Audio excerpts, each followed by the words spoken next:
Jésus. Quel homme et quel orateur. Il aimait beaucoup marcher en compagnie des uns et des autres, leur raconter des histoires, tout particulièrement des paraboles. Savez-vous ce qu'est une parabole? C'est une histoire racontée en rapport avec la vie réelle. Il y en a une particulièrement que j'ai beaucoup appréciée, celle du semeur. Un matin, un homme se leva pour aller semer dans son champ. Chemin faisant, il jetait des graines par-ci, par-là. Certaines graines tombaient sur le chemin et finissaient piétinées, foulées aux pieds des hommes.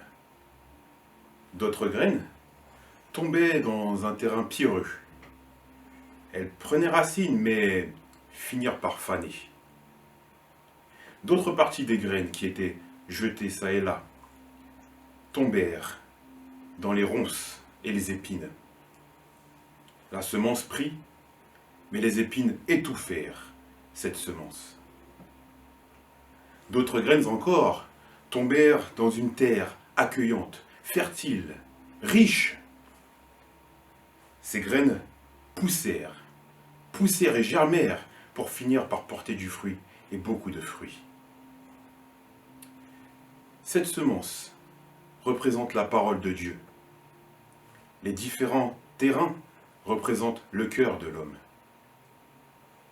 Le chemin, c'est la terre où tombe la graine lorsque la parole tombe dans le cœur d'un homme et que Satan vient arracher cette semence. Le terrain pierreux, c'est une terre dans laquelle la semence prend racine, mais les racines ne sont pas assez profondes. Et lorsque les problèmes arrivent, la foi chancelle et la parole s'envole. La terre avec les ronces et les épines, c'est également une bonne terre. Cependant, ces ronces et ces épines qui représentent les difficultés de la vie, les épreuves, finissent par étouffer cette semence et qui ne germe pas. En revanche, la bonne terre fertile, dans laquelle la semence prend racine profondément, évolue, croît, monte et porte du fruit. Ça, c'est le cœur de l'homme qui accueille la parole avec amour et affection. Quel genre de terre es-tu?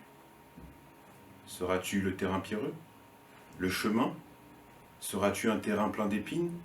Ou une terre fertile qui accueillera la parole de l'Éternel et portera des fruits pour sa gloire?